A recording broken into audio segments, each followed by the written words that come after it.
On guys, it's Coach Kevin here. I've coached every level of the game, every format of the game, and if I was to start again with 7v7, this is what I would do.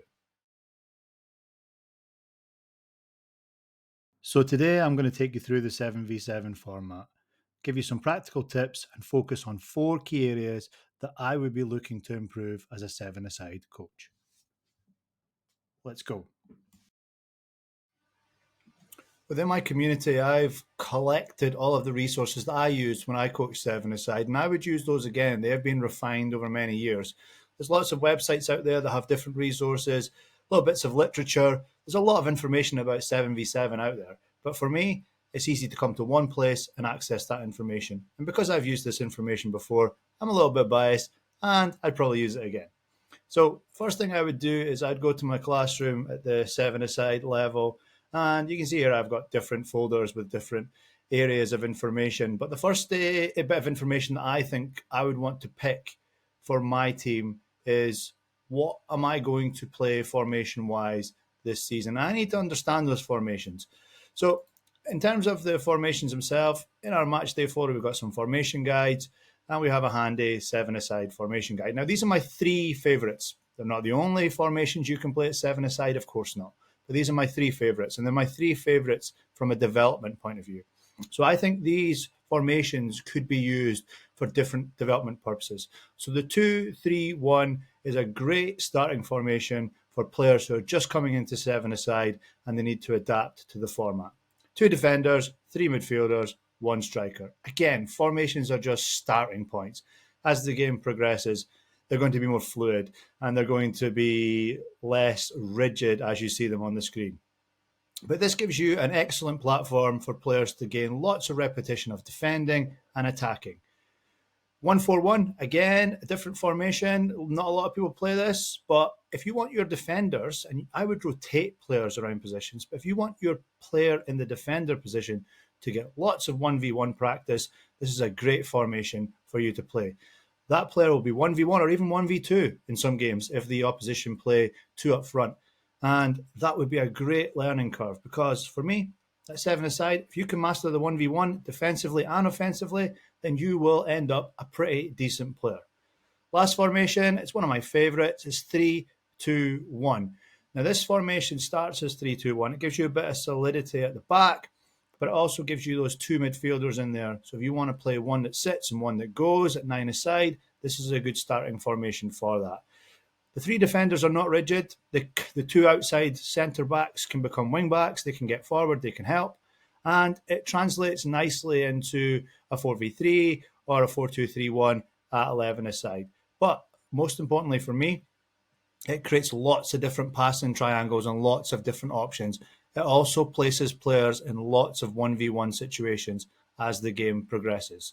So that's my formation choices that I would study and I would analyze, and I would adopt one of these depending on what we're learning during the week, which brings us on nicely to what we are learning during the week.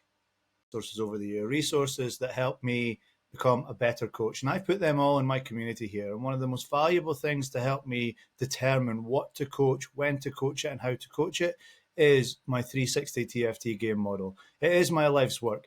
If I just open up the section here, I'll show you how it can help you. So there's different sections within this course, but in terms of the age group now, we have early seven-a-side and late seven-a-side. We have the game model grouped into different mastery levels, and the age guidance here just gives you that rough guide. The age and stage of your players will be flexible. From a seven-a-side point of view, this is what I would use. It gives you a complete picture of what you can and should and how to teach things across the week. I think it's an absolutely invaluable resource. If you've got a whole club who are doing this and you're passing players on from one year to the next to different coaches, something like this is invaluable. But for my purpose, I'm just starting out at seven-a-side. So what are the key areas of the game that I need my players to master at one level before moving on to the next level? And this course defines that. And as you can see down here, it's got a 16-week session plan to help me do that. It's got video, it's got actual sessions. And as I said, seven-a-side is split into two different groups. The age groups of 1 to 6 and 7 to 11. For seven-a-side, we'll be looking at the 7 to 11. age group. And this course breaks down what they should be learning every week, and it gives you some coach prompts to help you coach it. What should you be asking them to prompt their thinking to allow them to to gain a deeper understanding of the topics in question. And we go down the page, you can see it's complete with session plans. So this is what I would be using in terms of my planning to plan my week for my team. Not only that, Master the Ball then breaks into Master the Opponent. So Master the Ball is mastering just the football, getting comfortable with it, falling in love with it, making sure you can manipulate it with all parts of both feet. Master the Opponent, we blend that in at the 7-a-side level and just going into the 9-a-side level so that players can get comfortable 1v1. And I think 1v1 is the most important thing for the age group. And again, this gives you a 16-week breakdown of the session plan. So if you were going into 7-a-side and your players were ready for this stage of their development, you would maybe do one session a week on Master the Ball and then Master the Opponent. Or if you trained once a week, it would be Master the Ball one week and then Master the Opponent the week after. And these are the core topics and areas I think players have to master. So let's just go into using disguise, for example. And this gives you a breakdown of a session where they would use disguise throughout the session in different guises, dribbling, passing, and shot, disguise, and all of those things. And they will have to master that before they can then move on to the next level. So one more thing to point out here. Everything at Master the Opponent is built around the moment, slice, and situation framework. So the moment is, are we defending? Are we attacking? The slice of the game is, where are we on the pitch in relation to the 1v1 skill that we're learning? And the situation is, where is the opponent? So if I'm finishing the attack, the opponent's to the side, and I'm learning about a Cruyff turn or a little drag back, does that apply in that situation? That's what you have to teach the players involved in your sessions. So you give them the tools in their toolbox to recognize the moment of the game they're in, the slice of the game they're in, where they are on the pitch, and the situation where the defender is in relation to them and the ball. If you can do that, you can turbocharge their learning, because then they'll know the exact skills to get out of any situation that the game presents them.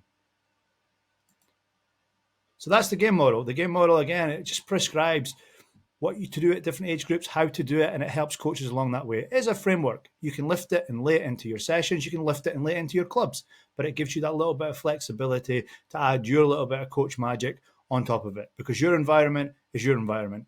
Your needs are your needs. So that's my formation covered. That's what I would work on in training week to week across 16 weeks, across a whole season. You would just repeat those 16 weeks. So those two things together are really powerful combinations. The next thing I would do as a 7-a-side coach is I would think about my coach education. So again, the community has some handy things here. It has UEFA license guidance, and that only goes up to C license for the moment, but it has the guidance. We'll add B and A at a later date. But this guidance gives you basically information about the UEFA C license and practical assessment preparation, complete with video, complete with information, all of the information that you need to help you on your course. We also have different courses within the community. So again, for 7-a-side, I think it's really important to understand ball mastery, 1v1s, and how that applies to small-sided games at different age groups. And this course gives you that, gives you the ball mastery element from 0 to 11 years old, the 1v1 element, and the small-sided game element. Again, progressing into 7 to 12, and then in 12 plus. How these three key areas of the game can be used to educate and help your players develop. This complements the game model course. It's just extra information, extra sessions, extra video exercises that you can use in your training. Again, the game model course is a framework. You can sprinkle your own little course magic on it as your education improves. Another couple of things that are here: how to analyze a football match, so what you should be looking for in a game and how that translates to your training. That's a work in progress. That will be released soon. This is an excellent course, how to coach technique. This breaks down the different techniques in the game and how to coach them. So on your training pitch, you can spot errors and you can help players fix them on a technical level. It's a hugely undercoached area of the game, and this course empowers you with the knowledge to do that across different areas. So one more thing to show you and it's the Striker Clinic course. It's the it's the ultimate Bible. You can see here it's absolutely huge, 109 pages long, 45 videos. It is the ultimate Bible on how to coach strikers. And I think strikers are undercoached as a whole. It's a specialist position. It's difficult to coach it, but this course gives you the knowledge to do so. And lastly, in our coach education section, we have the masterclass collection. This is a collection of videos where we've invited people to come and present to our community on different topics. We've had people like the Arbroath Football Club manager David Gold and Bobby Watson, the Hamilton Women's Football Club manager, come and present his masterclass on how to prepare for a match day, and other people. So there's a rich vein of knowledge in those masterclass sessions that people have put on for us.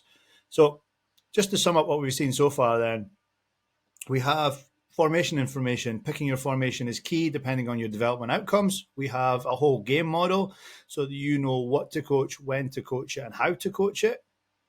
On a technical level, we've got a whole course for you to identify technical errors and how to fix them, because that by far is the leading cause of errors in the game, not tactical, but technical.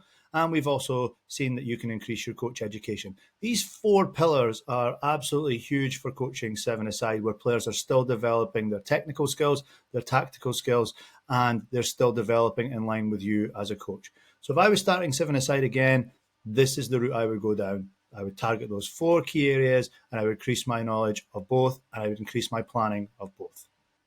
So that's it. I just want to highlight the community one more time. We've got some things in progress, but we've got a lot of things on the go here, from 3v3, 4v4, 5v5 to 7v7, 9v9, 11v11.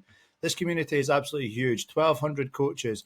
You can see they're spread all over the world. They come from every single background, every single format, every single level. They've worked with players in different environments, and every single one of them contributes to this community on a daily basis. You cannot help but increase your knowledge as a coach in this community. And if I was coaching 7-a-side again, I would certainly want to come into something like this. And I wish there was something like this when I actually started coaching way back when. Thanks for listening. I'll see you in the next one.